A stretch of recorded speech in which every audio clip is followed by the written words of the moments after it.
نحمد نصلی علی رسول الکریم اما بعد فاعوذ باللہ من الشیطان الرجیم بسم اللہ الرحمن الرحیم۔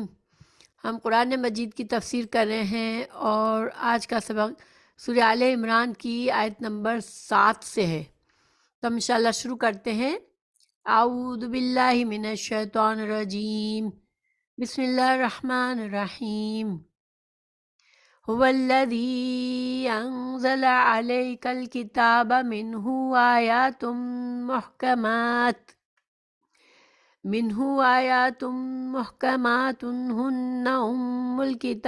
هن أم الكتاب وأخر متشابهات فأما الذين في قلوبهم زيغ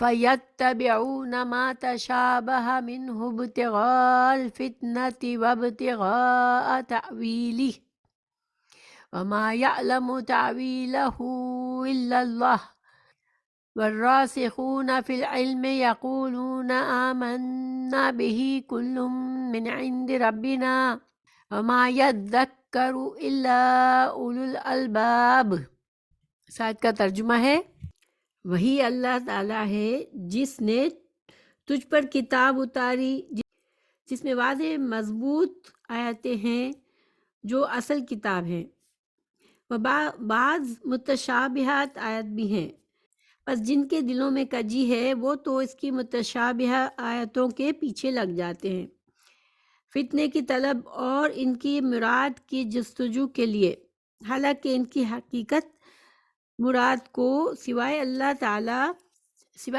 تعالیٰ کے کوئی نہیں جانتا، اور پختہ اور مضبوط علم والے یہی کہتے ہیں کہ ہم تو ان پر ایمان لا چکے ہیں، یہ ہمارے رب کی طرف سے ہیں، اور نصیحت تو صرف عقل مند حاصل کرتے ہیں۔ ان آیت میں اللہ سبحانہ تعالیٰ نے قرآن مجید کی کچھ اور صفات کا ذکر فرمایا۔ اس سے پہلے جیسے کہ اللہ تعالیٰ نے ہمیں بتایا، پچھلے سبق میں ہم نے پڑھا کہ قرآن جو ہے وہ فرقان بن کر آیا ہے اور وہ سچ اور غلط کو واضح کرنے والا ہے۔ پچھلی آسمانی کتابوں کے بارے میں بھی ہمیں اس میں صداقت کس حد تک صداقت ہے وہ ہمیں قرآن سے پتہ چلتا ہے۔ تو اب مزید اللہ سبحانہ تعالیٰ اس قرآن کی آیت کے بارے میں بتا رہے ہیں جو کیسی ہیں۔ اس آیت کی صفت کیا ہے ان آیت کی، کہ وہ محکماتن، کہ وہ محکم ہیں۔ تو کچھ آیات ایسی ہیں جو کہ محکم ہیں۔ تو محکم کیا ہوتی ہے؟ ٹھیک ہے، ہا کاف میم۔ حاکم کا لفظ ہم بولتے ہیں، حاکم کون ہوتا ہے؟ جو کہ رولر ہوتا ہے کسی جگہ کا، جس کا قانون چلتا ہے، جو کہ کنٹرول کر رہا ہوتا ہے، جو اس کو ہم حاکم کہتے ہیں۔ تو یہ ایسی آیات ہیں جو کہ کنٹرول یعنی رول کرنے والی ہیں۔ اس کا کیا مطلب ہوا کہ یہ ایسی آیات ہیں جن کے اندر ہمیں بتایا گیا ہے کہ یہ کرو، یہ نہیں کرو، یہ کام تمہارے لیے فرض ہے، یہ کام تمہارے لیے الاؤڈ ہے، تمہارے لیے یہ الاؤڈ نہیں ہے، یہ حرام ہے۔ اس طرح کے جو احکامات ہیں، جو مسائل ہیں، وہ سب کیا ہیں؟ وہ محکم ہے، کیونکہ یہ ہم کو بتاتے ہیں، یہ واضح ہے، ہمیں سمجھ میں آتا ہے کہ اللہ سبحانہ تعالیٰ ہم سے اللہ تعالیٰ کیا فرما رہے ہیں، کہ ہمیں کیا حکم دے رہے ہیں کہ یہ کام کرنا ہے تم کو، یہ نہیں کرنا ہے، اور اس میں کوئی شک و شبہ نہیں ہوتا۔ اللہ تعالیٰ جب فرماتے ہیں نماز قائم کرو، تو ہمیں پتہ ہے کہ اللہ تعالیٰ ہمیں نماز پڑھنے کا حکم دے رہے ہیں، زکوٰۃ دو، اسے حج کرو، یہ سارے احکامات، سارے مسائل، پھر جھوٹ نہ بولو، پھر چوری نہ کرو، یہ سب کیا ہے؟ یہ سارے احکامات ہیں جو واضح ہیں، محکم ہیں۔ اور اسی طرح سے جب اللہ سبحانہ تعالیٰ پچھلی اقوام کے قصے کہانیاں بتاتے ہیں قرآن میں، پچھلے انبیاء کی باتیں بتاتے ہیں، تو یہ سب چیزیں کیا ہے کہ وہ ہمیں پتہ ہوتا ہے کہ ہم جب یہ واقعہ پڑھ رہے ہیں تو ہمارے لیے اس میں سبق ہے۔ ہمیں پتہ چلتا ہے کہ پچھلے انبیاء آئے، انہوں نے اپنی قوم کو سمجھایا، حق پیش کیا، انہوں نے نہیں مانا، پھر وہ تباہ ہو گئے۔ تو یہ ساری باتیں ہمارے لیے بالکل واضح ہوتی ہے، اس میں کوئی شک و شبہات نہیں ہوتا۔ تو ان کو محکم کہتے ہیں۔ محکمات کو اللہ سبحانہ تعالیٰ نے کیا بتایا کہ ہننا وہ ام الکتاب ہے۔ ام کہتے ہیں ماں کو، ٹھیک ہے، ام، اور اصل کو بھی ام کہتے ہیں۔ تو یہ جو آیات ہیں جو کہ محکم ہیں وہ کیا ہے؟ وہ کتاب کی اصل ہے، یعنی کہ ہمیں اگر اس کتاب سے پورا فائدہ اٹھانا ہے، اس سے ہمیں کچھ سیکھنا ہے، اس پر عمل کرنا ہے، تو یہ کتاب کی اصل آیات یہی ہے، انہی کو پڑھ کر ہم کو ان پر عمل کر کے ہم اللہ تعالیٰ کی رضا حاصل کریں گے۔ تو ان کو ام الکتاب کہا گیا۔ اخرو کیا ہے؟ یہ اخرا کی جمع ہے، یعنی کہ اخرا دوسری، یعنی کہ کچھ اور آیات ہیں، دوسری آیات ہیں جو متشابہات ہیں، متشابہتن اس کی واحد ہوگی، متشابہتن، ٹھیک ہے۔ تو دوسری کچھ آیات قرآن میں ایسی ہیں جو کہ متشابہات ہیں، یعنی کہ وہاں ملتی جلتی ہیں، یعنی کہ متشابہات کا ہم کس طرح سے مطلب لیں گے کہ کسی چیز میں شبہ ہو جاتا ہے ہمیں، یہ اسی آیت سے، اسی روٹ ورڈ سے ہے شباہت بھی اسی چیز سے ہے، یعنی کہ ان کا بالکل واضح مطلب ہم کو سمجھ نہیں آتا، ان کا مفہوم ہمارے، جب ہم ان آیات کو پڑھتے ہیں تو ان کا مفہوم واضح نہیں ہوتا ہمارے لیے۔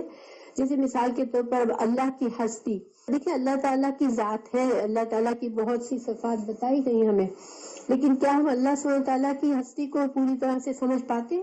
اللہ تعالیٰ کی ذات کیا ہے اصل میں، ہمیں یہ تو پوری سمجھ نہیں آتی، مگر ہمیں جو کچھ بتایا گیا اس سے ہمیں اتنا پتہ چلتا ہے کہ اللہ سبحانہ تعالیٰ ہمارے خالق ہیں اور ہمیں یہ ایمان رکھنا ہے۔ لیکن اس کے علاوہ اللہ سبحانہ تعالیٰ کی اگر ہمیں ذات کی گہرائیوں میں ہم نہیں جا سکتے، اور نہ ہم کو کہا گیا ہے کہ ہم اس لیے کہ یہ ہماری عقل میں آنے والی بات ہی نہیں ہے۔ اسی طرح تقدیر کا مسئلہ، دیکھیں ہم سب جانتے کہ تقدیر کوئی چیز ہے کہ جب انسان بعض اوقات بہت محنت کرتا ہے، ہر طرح سے کچھ کام کرنا چاہتا ہے، اس کے باوجود وہ اچیو نہیں کر سکتا۔ بعض اوقات آپ نے کچھ بھی، آپ بالکل صحیح سیدھے، آپ نے کہیں غلطی نہیں کی ہوتی ہے، لیکن انجام چیزوں کا آپ کو لگتا ہے کہ بظاہر ہماری مرضی کے مطابق نہیں آیا، تو یہ کیا ہوتا ہے؟ یہ تقدیر ہوتی ہے، ٹھیک ہے۔ تو تقدیر بھی ہماری سمجھ میں پوری طرح نہیں آتی کہ اصل میں تقدیر کا مسئلہ ہے کیا۔ یہ اللہ سبحانہ تعالیٰ نے کا علم ہے، جو اللہ تعالیٰ نے ہمیں جتنا بتا دیا ہمیں اس پر یقین کرنا ہے۔ اسی طرح جنت دوزخ، ہمیں یہ چیزیں پتہ ہے کہ جنت، قرآن میں ہمیں بتا دیا گیا کہ جنت موجود ہے، جہنم موجود ہے، مگر جنت اور جہنم کی اصل حقیقت ہمیں نہیں سمجھ میں آتی، ٹھیک ہے۔ اسی طرح فرشتے ہیں، تو یہ ساری چیزیں ایسی ہے کہ اگر انسان اپنی عقل سے ان کی صحیح حقیقت کو سمجھنے کی کوشش کرے تو وہ ہم کو نہیں سمجھ میں آتی۔ تو ایسی آیات کیا ہے؟ ان کو متشابہات کہا جاتا ہے کہ انسان ان کو اللہ کی آیات سمجھتا ہے، ایک مومن ان پر یقین رکھتا ہے کہ ہاں یہ اللہ سبحانہ تعالیٰ نے بات کہی ہے، قرآن میں یہ بات کہی گئی ہے، تو مجھے اس پر ایمان ہے۔ لیکن اگر ہم عقل کے اس پر جج کریں تو ہمیں وہ بات سمجھ نہیں آتی۔ تو اللہ تعالیٰ نے دونوں طرح کی آیات قرآن میں نازل فرمائی ہیں، ٹھیک ہے۔ پھر آگے ہم بڑھتے ہیں، فَأَمَّا الَّذِينَ، پس اما لیکن، الَّذِينَ وہ لوگ، یہ جمع ہے الذی کی، فی قلوبہم، فی میں، قلوبہم ان کے دلوں میں، زیغن ان کے دلوں میں ٹیڑھ ہے۔ زیغ کا مطلب ہوتا ہے کجی، ٹیڑھا پن، کوئی حق سے روگردانی کرے، حق سے منہ موڑے، اس کو ٹیڑھ کہتے ہیں۔ اور آپ لوگوں کو اندازہ ہوگا ایسے بہت سے لوگ ہوتے ہیں جن کو صحیح بات سمجھ میں کبھی نہیں آتی، چاہے آپ سمجھاتے سمجھاتے تھک جائے، مگر وہ ٹیڑھی ہی سمجھ ہوتی ہے ان کی۔ تو جن کے دلوں میں ٹیڑھ ہے وہ کیا کرتے ہیں؟ فَيَتَّبِعُونَ، پیروی کرنا، کسی کے پیچھے پیچھے جانا۔ تو یہ ایسے لوگ جن کے دلوں میں ٹیڑھ ہے وہ یہ کیا کرتے ہیں کہ وہ پیچھے پڑ جاتے ہیں۔ کس چیز کے پیچھے پڑ جاتے ہیں؟ ان متشابہات کی اصلیت کو سمجھنے کے لیے۔ جب اللہ تعالیٰ نے کہا کہ یہ متشابہات ہیں تو ایک مومن کو بس سمجھنا چاہیے کہ ہاں اللہ نے ہی اس کو ایسا بنایا ہے، اس میں اس کو متشابہات ہی کہا ہے، تو بس اس پر ہمیں ایمان لانا چاہیے۔ لیکن جن کے دلوں میں ٹیڑھ ہوتی ہے وہ ان کے مفہوم اور مطلب خود سے نکالنے کی کوشش کرتے ہیں، تو وہ اس کے پیچھے پڑ جاتے ہیں. ما تشابہات، جو کہ متشابہات ہے اس کے پیچھے پڑ جاتے ہیں. منہ، اس میں سے، یعنی کہ قرآن میں جو متشابہات ہیں وہ ان کے پیچھے پڑ جاتے ہیں. کس لیے؟ ابتغاء، چاہنے کے لیے. یہ اس کا روٹ ورڈ ہے با غائن یا، بغی. تو بغی جو ہوتا ہے، بغی ہوتا ہے حد سے پار ہو جانا، چاہنا، کچھ چاہنا، طلب کرنا. لیکن طلب کیسی؟ کہ ابتغاء کا مطلب ہوتا ہے کہ انسان کے دل میں کسی چیز کی طلب اتنی ہو کہ وہ جو حدود ہوتے ہیں، جو میانہ روی کی جو حد ہوتی ہے، وہ حد سے باہر نکل جاتے ہیں، حد سے تجاوز کر جاتے ہیں اس چیز کو حاصل کرنے کے لیے. دیکھیں، ایک تو ہوتا ہے کہ انسان کسی چیز کو حاصل کرنے کے لیے محنت کرتا ہے، جتنی محنت کرنی چاہیے، جو طریقہ کا استعمال کرنا چاہیے وہ طریقہ استعمال کرتا ہے.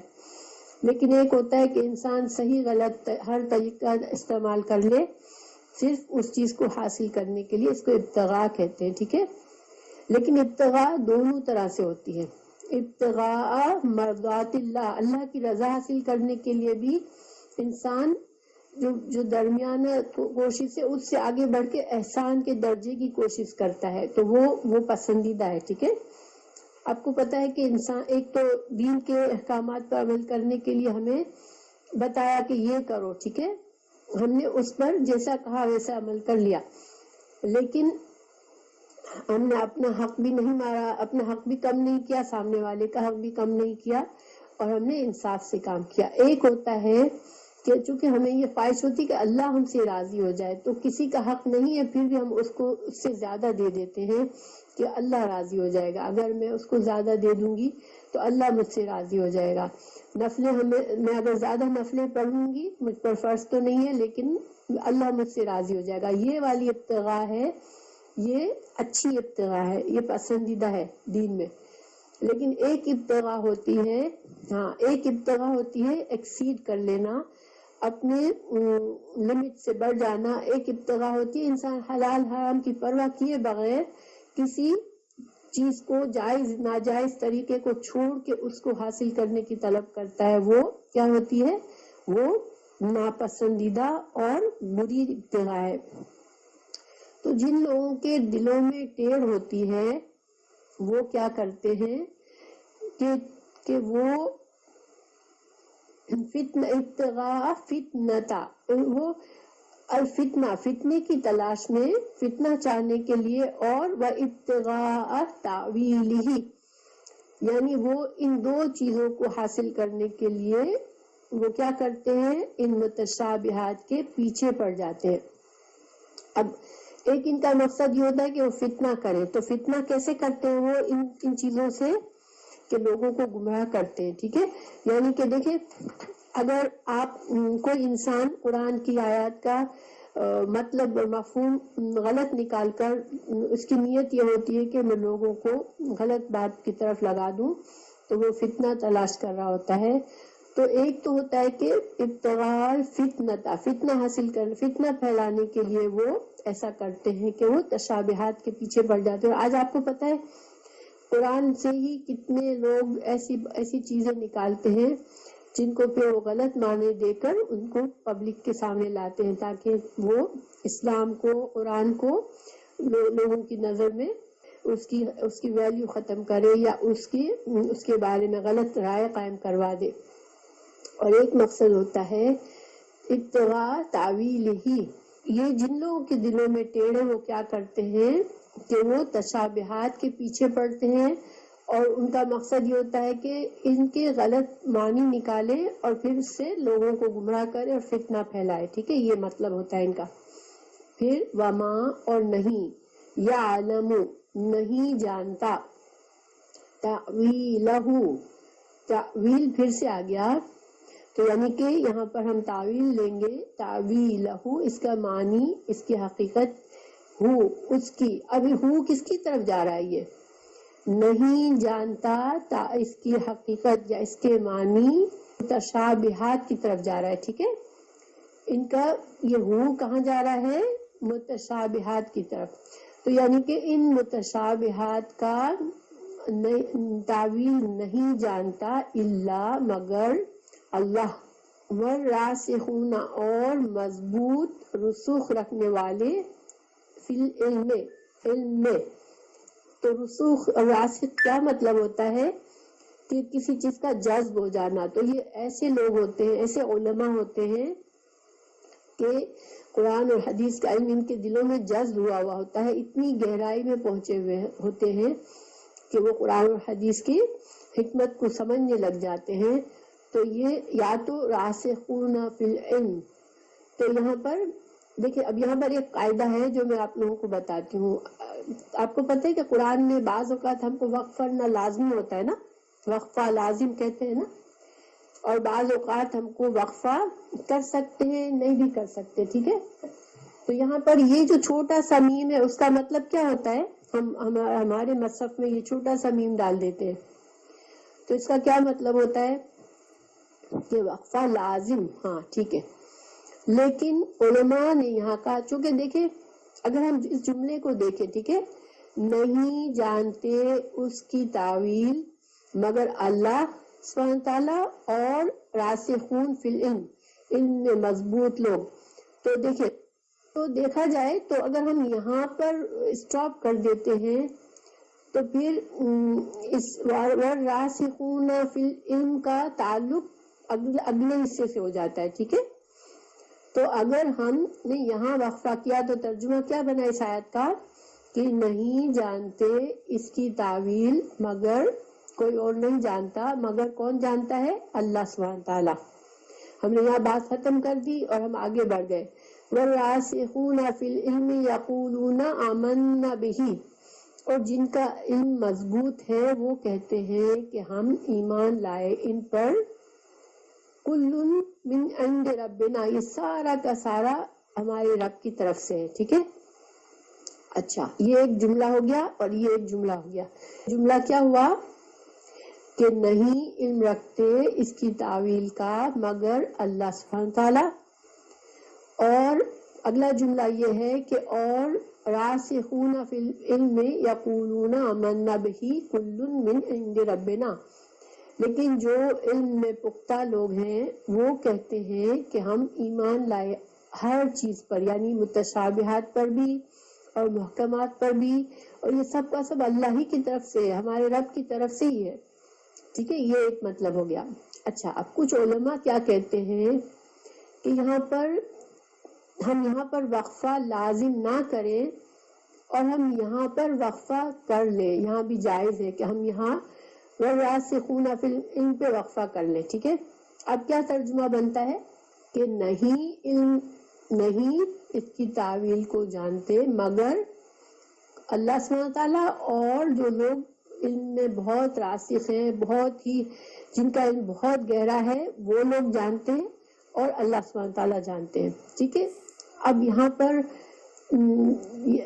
اتنا ترجمہ کر کے پھر آگے یہ بڑھیں گے کہ پھر یہ لوگ، جو لوگ اس کا علم جانتے ہیں، وہ کیا کرتے ہیں کہ جاننے کے باوجود یہ ایمان رکھتے ہیں. ان علماء کی خصوصیت کیا ہے کہ وہ ایمان رکھتے ہیں کہ یہ سب کچھ اللہ ہی کی طرف سے ہے. ٹھیک ہے، اچھا اب یہ دو طرح کے ترجمے سے فائدہ کیا ہے؟ ٹھیک ہے، میں آپ کو بتاتی ہوں.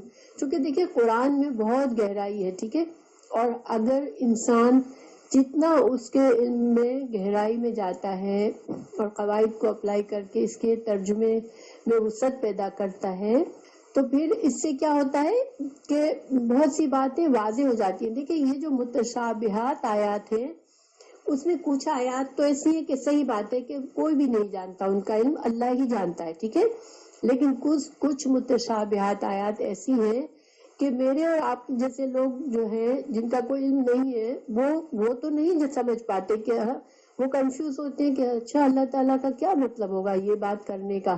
ایسے ہوتا ہے نا، کبھی کبھی ہم ترجمہ پڑھتے ہیں تو کچھ باتیں تو بالکل واضح سمجھ میں آتی ہیں اور کچھ باتیں ہم کو بہت واضح سمجھ میں نہیں آتی ہے نا.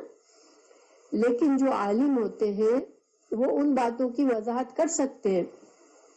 تو ایک عالم جب ان آیات کو پڑھتا ہے تو وہ ان کی وضاحت کر سکتا ہے، لیکن کچھ آیات ہماری سمجھ میں نہیں آتی. ٹھیک ہے، تو یہاں پر اس کا فائدہ حاصل کرنے کے لیے کہ جو علم میں پختہ لوگ ہوتے ہیں ان کا بہرحال علم ہوتا ہے، اور بہت سی باتیں جو متشابہات ہوتی ہیں وہ ان کو سمجھ میں آتی ہیں، اللہ تعالیٰ ان کو اس کی تفسیر سمجھا دیتے ہیں، ان کی حکمت سمجھا دیتے ہیں، اور وہ تفسیر کر کے عام لوگوں کی مشکل حل کر دیتے ہیں۔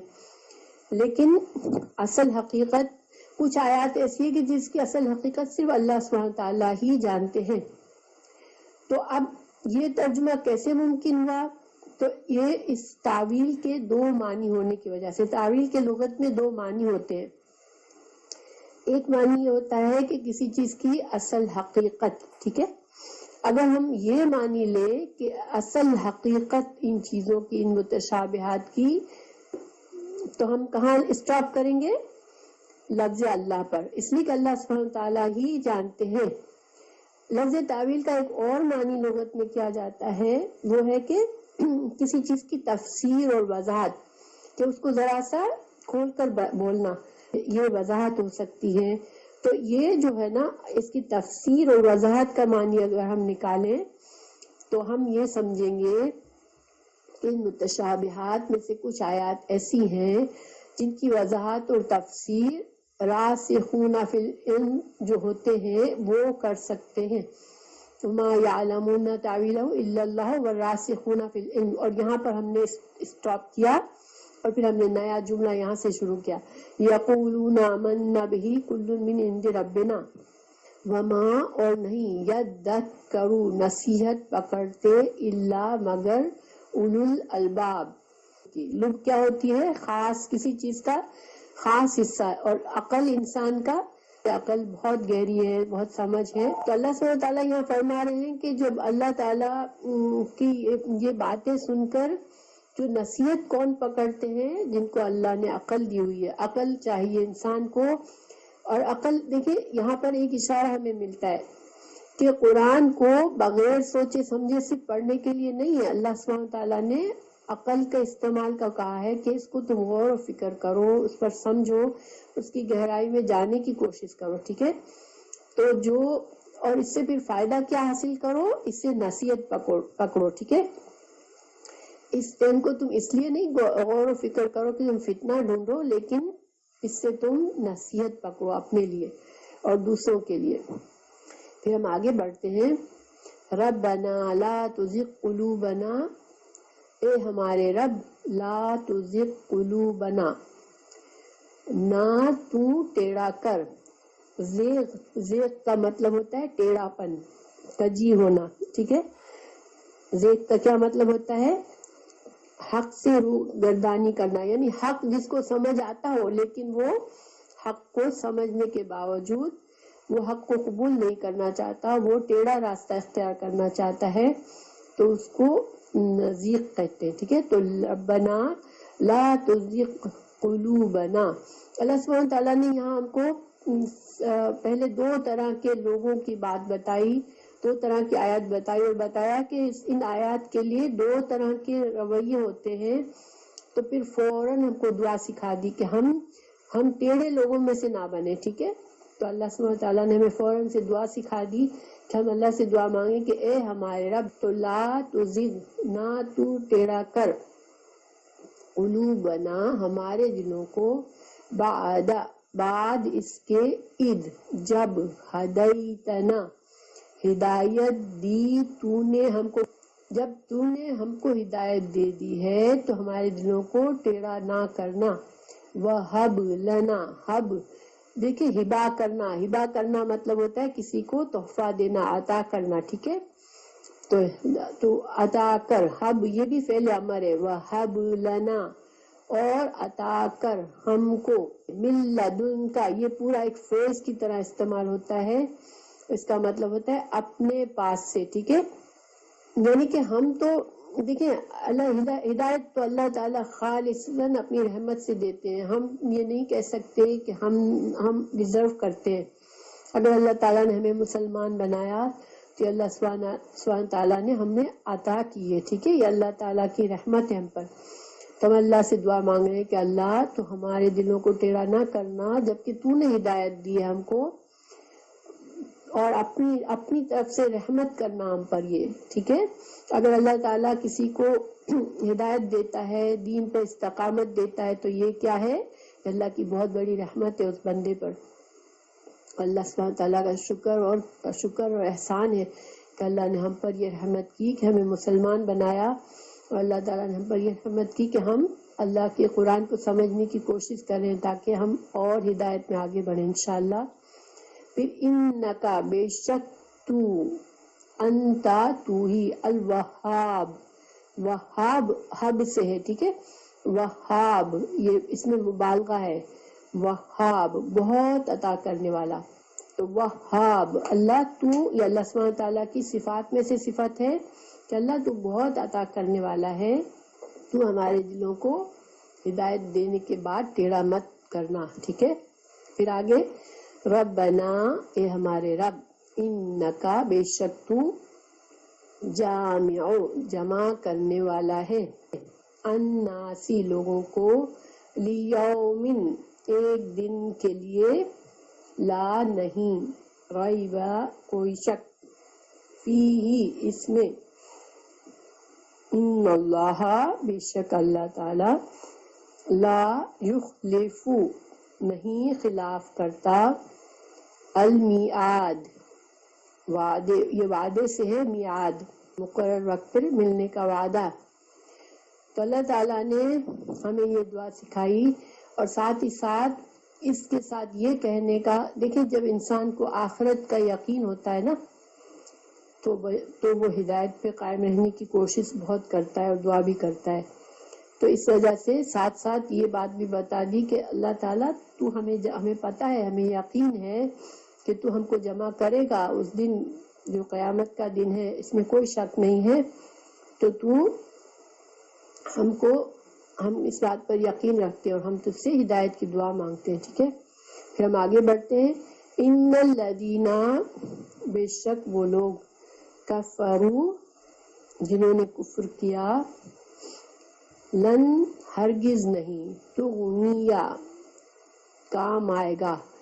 اچھا یہ غنی سے ہے، یہ تغنیہ، کام آئے گا. تو یہاں پر اصل میں غنی کا معنی ہوتا ہے نا کسی کے پاس بہت دولت ہونا. تو ایکچولی غنی وہ ہوتا ہے جو بے نیاز ہوتا ہے، اس کو کسی چیز کی ضرورت نہیں ہوتی.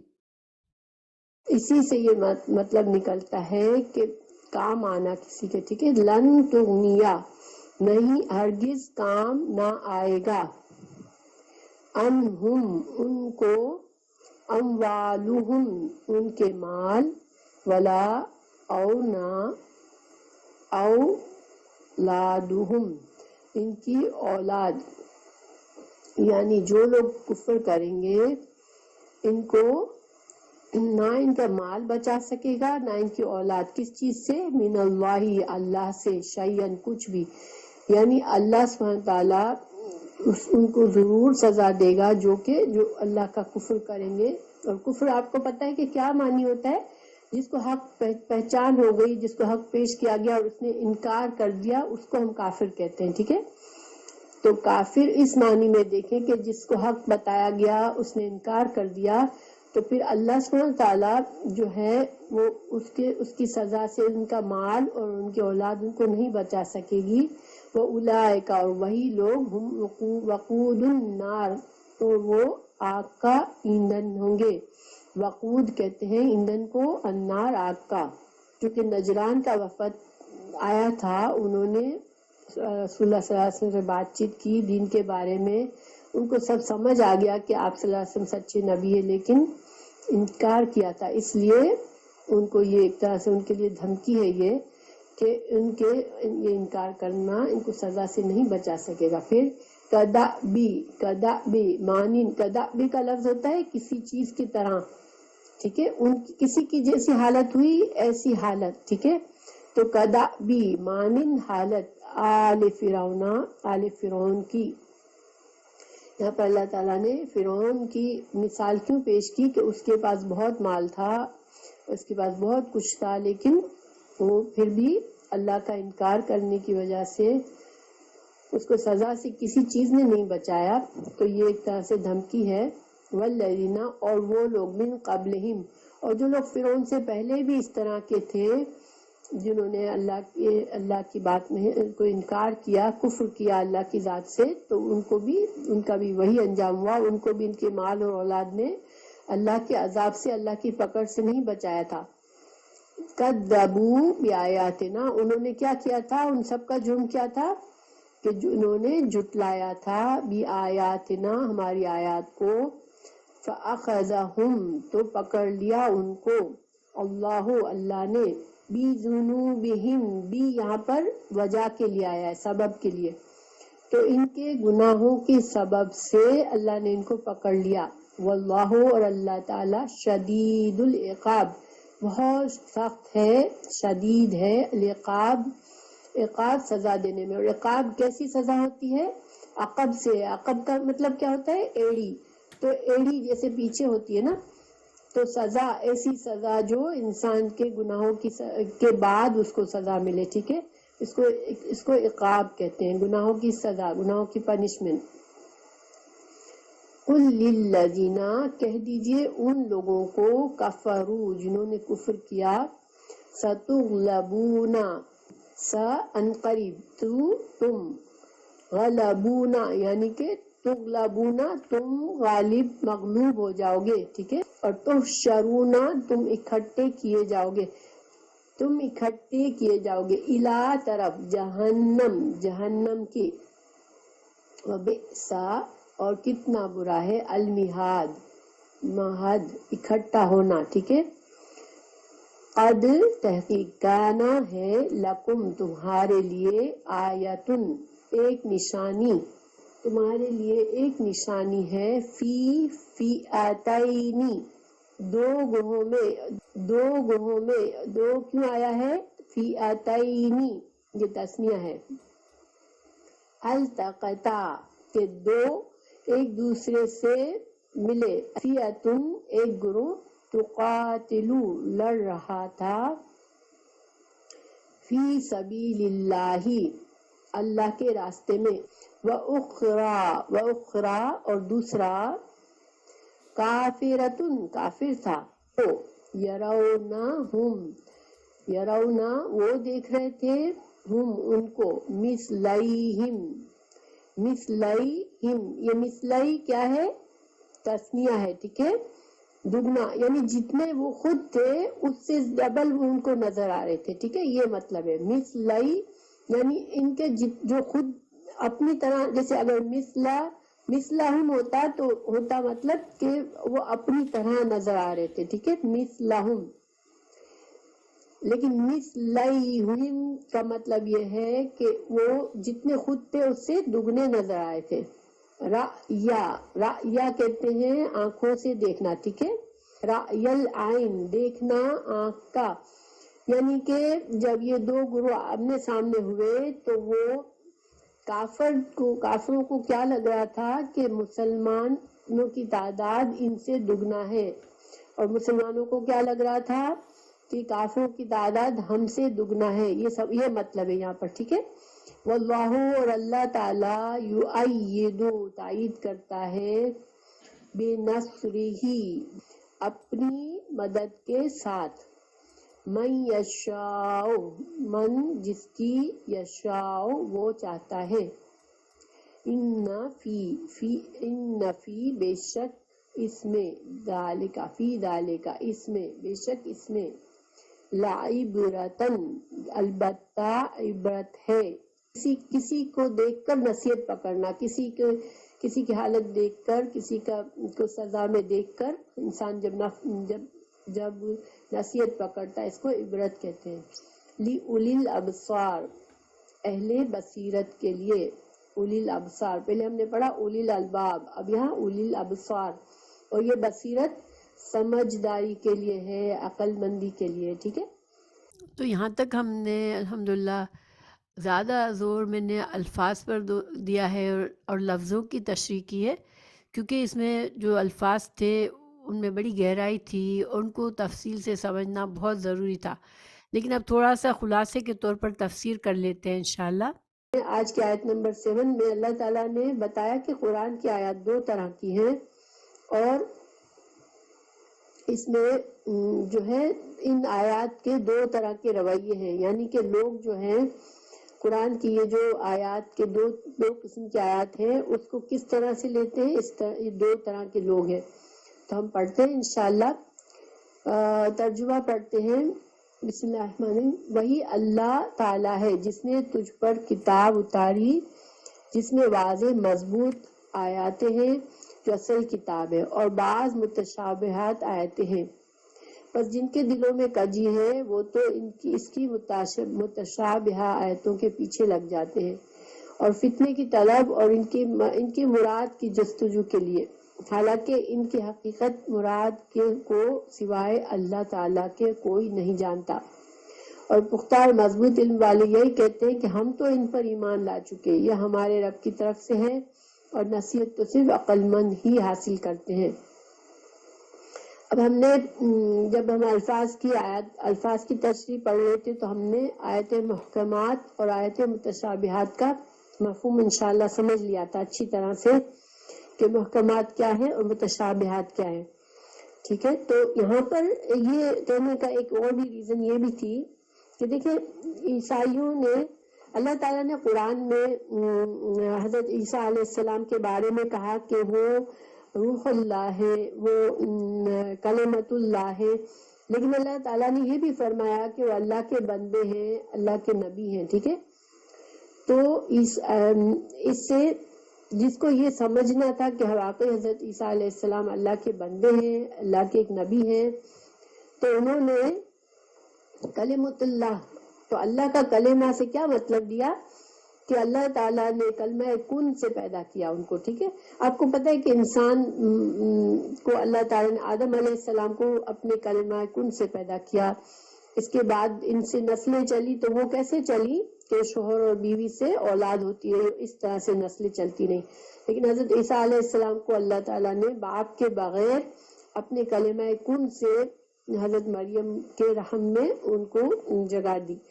تو اب جن کو اللہ تعالیٰ کی بات سمجھ میں آتی ہے، جو محکمات کو سمجھتے ہیں، انہوں نے اللہ کا بندہ اور اللہ کا رسول مان لیا، لیکن جن کو ٹیڑھ تھی جن کے دل میں، انہوں نے کلمت اللہ کا ترجمہ اور روح اللہ کا ترجمہ اس طرح کیا کہ وہ اللہ کی اولاد ہیں۔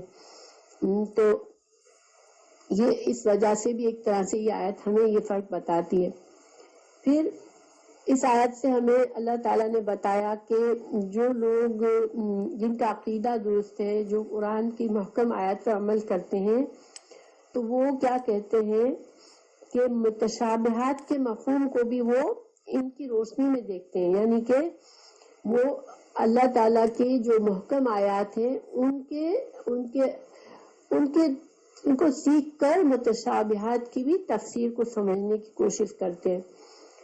وہ غلط معنی مطلب نکالنے کی نیت سے نہیں کرتے، لیکن جو لوگ جن کا عقیدہ خراب ہوتا ہے وہ کیا کرتے ہیں کہ وہ چاہتے ہیں کہ فتنہ کریں اور لوگوں کو گمراہ کریں، جس طرح عیسائیوں نے حضرت عیسیٰ علیہ السلام کو اللہ کا کلمہ کہا اور ان کو جو ہے اللہ الہ بنا دیا، غلط معنی لیا، تو وہ لوگ غلط معنی لیتے ہیں۔ پھر تو اس آیت کا خلاصہ کیا ہوا کہ قرآن میں دو طرح کی آیت ہیں، تو اس پوری آیت کا خلاصہ کیا ہوا کہ دیکھیں انسان جو ہے وہ جس نیت سے قرآن کی طرف آئے گا اس کو وہی حاصل ہوگا۔ جو انسان خالص نیت سے آئے گا کہ یہ اللہ کی کتاب ہے، مجھے اس سے دین علم حاصل کرنا ہے اور مجھے اسے اپنی زندگی میں لانا ہے، اس پر عمل کرنا ہے، اس کو اللہ کی متشابہات آیات بھی گمراہ نہیں کرے گی، وہ اس پر بھی یقین کرے گا اور اس کے بھی حد تک کوشش کرے گا کہ وہ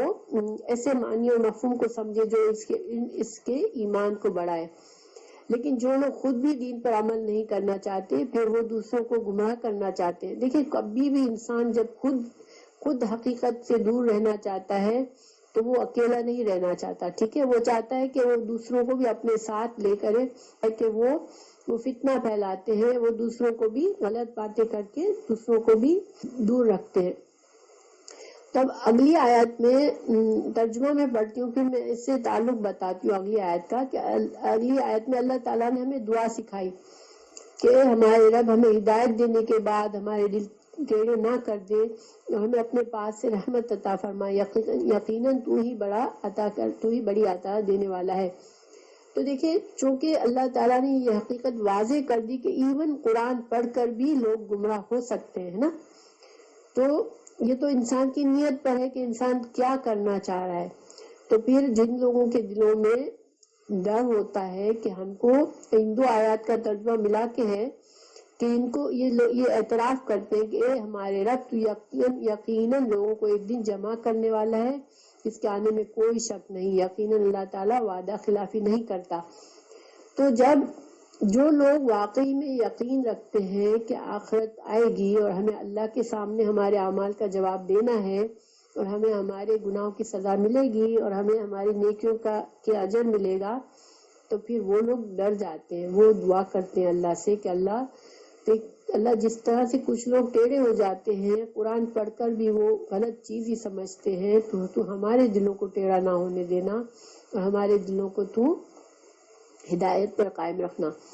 تو رسول اللہ صلی اللہ علیہ وسلم، اور دیکھیں ہدایت کے لیے سب سے بڑی چیز کیا مددگار ہے کہ انسان کو یہ یقین ہو کہ اس کو اللہ کو جواب دینا ہے۔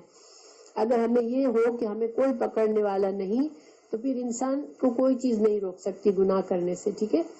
تو یہ اس وجہ سے یہ دو آیات ساتھ ساتھ ہے، اور یہ دعا انشاءاللہ ہمیں اگر یاد نہیں ہے آپ لوگوں کو تو یاد ضرور کر لیں، بہت فائدہ مند دعا ہے۔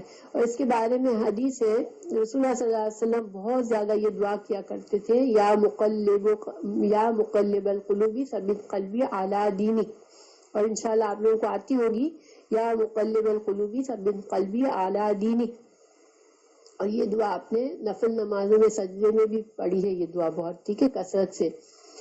تو حضرت عائشہ رضی اللہ عنہ سے یہ حدیث ہے کہ انہوں نے پوچھا کہ یا رسول اللہ صلی اللہ علیہ وسلم آپ یہ دعا اکثر سے کثرت سے پڑھتے ہیں، تو آپ نے کیا جواب دیا کہ انسان کا دل جو ہے رحمان کی دو انگلیوں کے درمیان ہوتا ہے، چاہتا ہے تو حق پر قائم رکھتا ہے اور چاہتا ہے تو اسے گمراہ کر دیتا ہے۔ تو چونکہ یہ ممکن ہے کہ انسان ہدایت کے بعد بھی گمراہ ہو سکتا ہے، اس لیے ہمیں یہ دعا مانگتے رہنا چاہیے۔ لیکن یہ نہیں کہ اللہ تعالیٰ کی مرضی آئی چلو اس اچھے بھلے بندے کو گمراہ کر دو، نہیں، اللہ تعالیٰ اس طرح نہیں کرتے۔ اللہ تعالیٰ ہماری چونکہ نیتوں کو جانتے ہیں کہ انسان کیا حاصل کرنا چاہتا ہے، اور جس کی نیت میں ٹیڑھ ہوتا ہے تو پھر اللہ تعالیٰ قرآن ہی کے ذریعے اس کو گمراہ کر دیتے ہیں۔ اور ہم نے یہ سورہ بقرہ میں پڑھا تھا نا کہ یہ دلو بہی کثیرہ و یہدی بہی کثیرہ، تو اللہ تعالیٰ اسی قرآن کے ذریعے کچھ لوگوں کو ہدایت بخش دیتا ہے اور وہ جنت کی طرف چلے جاتے ہیں، اور کچھ لوگ اسی میں گمراہ ہو جاتے ہیں۔ تو یہ انسان کی اپنی اپنی نیت پر ہوتا ہے، لیکن ہم کو کبھی بھی یہ یقین نہیں رکھنا چاہیے کہ چونکہ ہم تو مسلمان ہیں، ہم تو بس ہم جنت ہی میں جانے والے ہیں، نہیں۔ ہمیں پہلی بات بہت زیادہ دعا مانگنی چاہیے کہ اللہ تعالیٰ نے اگر ہمیں ہدایت دی تو ہمیں ہدایت پر قائم رکھے، ٹھیک ہے۔ اور دوسری بات دیکھیں ایک اور چیز ہمیں اس سے کیا پتہ چلتی ہے اس حدیث سے، کہ انسان کو جب موقع ہے کچھ نیکی کرنے کا، اللہ تعالیٰ نے آپ کے دل میں جب بھی کبھی کوئی خواہش ڈالے کہ میں نیک کام کروں، تو پھر اس کو کل پر نہ ڈالیں، ٹھیک ہے۔ اس لیے کہ ہمارے دل جو ہیں وہ بدل سکتے ہیں، ایک نیکی کی خواہش اور نیکی کی توفیق آج ہمارے پاس سے ہو سکتا ہے کہ کسی وجہ سے ہم اس سے محروم ہو جائیں، اور اللہ تعالیٰ نہ کرے کہ ہم نیکیوں سے محروم ہو، لیکن کہ انسان کے دل کے بیچ میں حائل ہو جاتا ہے اللہ اگر ہم نیکی کو نہیں کر لیتے۔ تو اب ہم اس سے ہم کیا سبق لے سکتے ہیں؟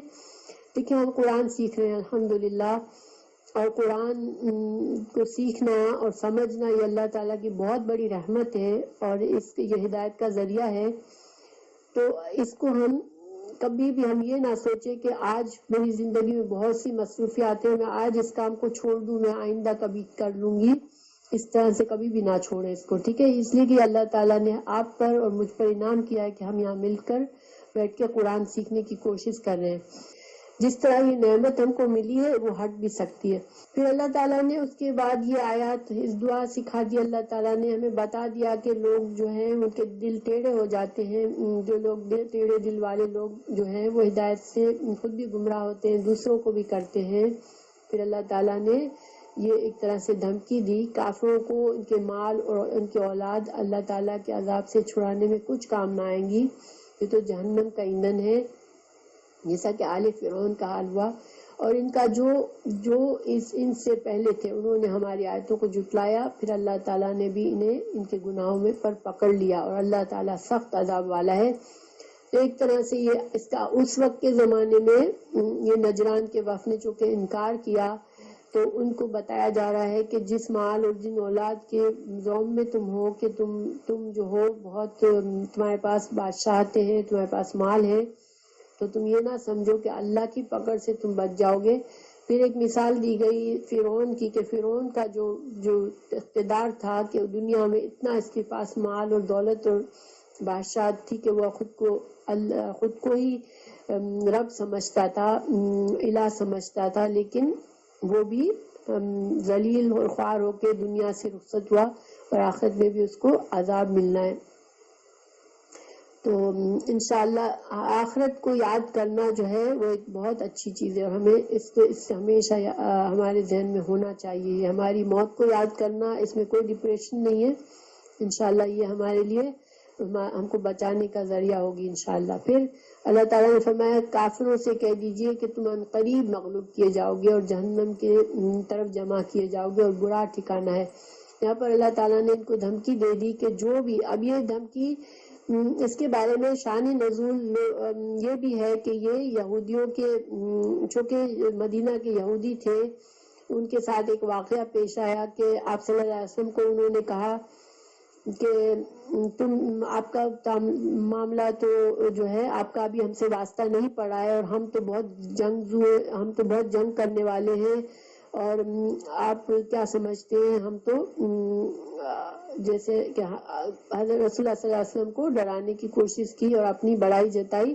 تو یہ آیات نازل ہوئی تھی کہ ان کافروں سے کہہ دو کہ عنقریب مغلوب ہو جائیں گے۔ اور دیکھیں یہی ہوا تھا، جو قوتیں اس وقت مسلمانوں کے خلاف تھی، ایک تو مشرکین مکہ تھے، قریش تھے، پھر یہودی تھے، پھر عیسائی تھے، جن لوگوں نے اسلام کی مخالفت کی، اسلام کے راستے میں رکاوٹیں پیدا کی، وہ سب کے سب ان کا برا انجام ہوا۔ تو اللہ تعالیٰ کی یہ دھمکی، پھر اللہ تعالیٰ نے اس دھمکی کے ساتھ ایک واقعہ یاد دلایا جو کہ اس مثال پیش کر رہا تھا کہ جن لوگ جو اللہ کے نافرمانی کرتے ہیں ان کا کیا حال ہوتا ہے۔ تو یہ جنگ بدر کی طرف اشارہ کیا اللہ سبحانہ تعالیٰ نے کہ جنگ بدر میں اتنی بڑی فتح اللہ تعالیٰ نے مسلمانوں کو دی تھی کہ یہ بہت حیرت انگیز فتح تھی کہ انسانی عقل اس کو مان نہیں سکتی تھی کہ کیسے یہ مسلمان جو تھے اتنے مٹھی بھر بغیر اسلحہ کے، بغیر جنگی سامان کے، وہ کیسے اتنے بڑی فتح ان کو ملی تھی۔ تو یہ اللہ تعالیٰ نے یہاں پر جنگ بدر کا اشارہ کیا ہے کہ یقیناً تمہارے لیے عبرت کی نشانی تھی ان دو جماعتوں میں جو گت گئی تھی۔ ایک جماعت تو اللہ تعالیٰ کی راہ میں لڑ رہی تھی، اور دوسرا گروہ کافروں کا تھا، وہ انہیں اپنی آنکھوں سے اپنے سے دگنا دیکھتا تھا، اور اللہ تعالیٰ جسے چاہے اپنی مدد سے قوی کرتا ہے۔ یقیناً اس میں آنکھوں والوں کے لیے بڑی عبرت ہے۔ اللہ تعالیٰ نے جنگ بدر میں فرشتوں کو بھی بھیجا تھا جو کہ مسلمانوں کے لیے لڑ رہے تھے۔ جو دو فریق کا نام کہا گیا ہے کہ ایک دوسرے کو دگنا، تو اس کا کیا مطلب ہے کہ جب اس طرح سے ہوا تھا کہ جب جنگ شروع ہونے سے پہلے جب آمنا سامنا ہوا دونوں فوجوں کا، تو اللہ تعالیٰ نے کافروں کو، جن کی تعداد بہت زیادہ تھی، مسلمانوں سے 3 گنا تھے، ان کو ایسا دکھایا جیسے مسلمان جو تھے وہ جیسے مسلمان کم ہیں اور بھی کم ہے، 300 سے بھی کم ہے، یعنی ان کو لگا کہ یہ تو بہت ہی تھوڑے ہیں، اور مسلمانوں کو کافر تھوڑے سے لگے تھے، ٹھیک ہے۔ اور یہ اللہ تعالیٰ کی اس میں حکمت تھی کہ جنگ سے کوئی گھبرا کر ہٹ نہ جائے، وہ چاہ رہے تھے کہ دونوں فریقین جنگ ہو جائے، بس اللہ تعالیٰ کی مرضی تھی کہ جنگ بدر کو کسی طرح سے کوئی روکنے کی کوشش نہ کرے۔ تو پھر جب بالکل سامنا ہوا دونوں کا، تو پھر مسلمانوں کو کافر کتنے نظر آتے تھے؟ جو 1000 تھے تو 2000 نظر آ رہے تھے، اور کافر کو مسلمان 300 تھے تو مسلمانوں کو 600-700 نظر آ رہے تھے۔ تو اس سے ایک طرح سے رعب طاری کرنا تھا کہ کافر جو ہیں وہ ڈر جائیں مسلمانوں سے کہ بھئی اتنے سارے مسلمان ہمارے خلاف لڑنے کے لیے آئے ہیں، اور مسلمان چونکہ کافروں کو اپنے سے دگنا دیکھ رہے تھے، تو ان کو پھر بھی تسلی تھی کہ چلو کافر صرف 600-700 ہیں، تو ہم ان کو اتنی بڑی بات نہیں ہے، ہم ان سے مقابلہ کر سکتے ہیں۔ تو ایک طرح سے یہ اللہ سبحانہ تعالیٰ کی حکمت تھی، ٹھیک ہے، کہ جب یہ دو گروہ آ رہے تھے، ایک مشرکین کا تھا، ایک مسلمانوں کا تھا، اور چونکہ اس میں بہت کم جنگی طور پر ان کے درمیان کوئی بھی دیکھا جائے تو مقابلہ ہو ہی نہیں سکتا تھا، اس لیے کہ 1000 لوگ جو پورے جنگی سامان کے ساتھ آئے ہیں، اور 300 لوگ جو بالکل کوئی ایسا جنگی سامان نہیں، گھوڑے نہیں ہیں، وہ کیسے مقابلہ کرتے؟ تو اللہ تعالیٰ چاہ رہے تھے کہ اللہ کی مدد ظاہر آنی تھی، اللہ تعالیٰ چاہ رہے تھے، اس وجہ سے یہ آیت نازل فرمائی اللہ تعالیٰ نے کہ تم کو جیسے وہ تم کو ڈبل دیکھ رہے تھے، اور تم ان کو جیسے اپنے سے ڈبل دیکھ رہے تھے، یعنی تم 300 تھے تو تم کو وہ صرف 600 نظر آئے تھے، لیکن وہ 1000 تھے۔ تو اس طرح سے یہ اللہ تعالیٰ کی ایک حکمت تھی۔ اب پورے آج کی جو آیات کا خلاصہ اگر ہم ایک نظر ڈالیں تو یہ ہوا کہ نجران کا وفد آیا، انہوں نے ان کو پورا حق بتا دیا گیا، انہوں نے نہیں مانا، اور پھر اللہ تعالیٰ نے بتایا کہ قرآن میں بھی دو طرح کی آیات ہیں، اور ان کو بھی جو محکم آیات ہے اور کچھ متشابہات ہیں، لیکن جن کے دلوں میں ٹیڑھ ہے وہ صرف متشابہات کے پیچھے پڑے رہتے ہیں تاکہ خود بھی گمراہ اور دوسروں کو بھی کرے، جبکہ جن کا ایمان پختہ ہوتا ہے وہ محکم آیات کو پر عمل کرتے ہیں، اور متشابہات پر ایمان رکھتے ہیں کہ ہاں یہ اللہ کی طرف سے۔ اور اس کے بعد ان انکار کرنے والوں کو مسلمانوں کو دعا سکھائی گئی کہ وہ ان کے دلوں میں ٹیڑھ نہ آئے، اور اللہ تعالیٰ ان کو ہدایت پر قائم رکھے، اور کافروں کو دھمکی دی گئی کہ تم اگر جان بوجھ کر سب کچھ سمجھتے ہوئے بھی ایمان نہیں لاؤ گے تو پھر تمہارا انجام بھی فرعون کی طرح ہوگا۔ اور پھر اللہ تعالیٰ نے بتایا کہ ابھی تم لوگوں کو ایک نشانی ابھی حال میں ہی بتا چکے ہیں کہ بدر میں جس طرح مسلمانوں کو اللہ نے فتح دی، وہ بھی تمہارے لیے ایک نشانی ہے کہ اللہ تعالیٰ اپنے دین کو غالب کر کے رہے گا۔ تو یہ آج کی آیت کا خلاصہ۔ نحمد